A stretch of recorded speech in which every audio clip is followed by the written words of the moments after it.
Anong guard? Pwede po bang palabasin niyo na po kami? Kanina pa po kami ditong alas 3, saka pinauwi na po kami ng mga teacher. Okay naman daw pong lumabas na. Hindi pwede. Hindi pa time eh. Anong oras pa lang? Bingi ka ba, Manong Guard?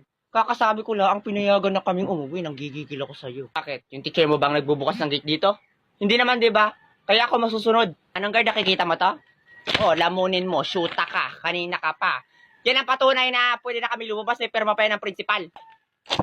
Anong pakialam ko dyan? Ay, totoo ba yan? Hindi. Imagination mo lang yan, Manong Guard. Ako talaga nang gigigil na ako sa iyo. Gusto mo bang tanggalan kita ng ngipin? Sige, subukan mo. Ba't sinusubukan talaga ako itong gurang na ito, Hoy, wag mo nang patulan.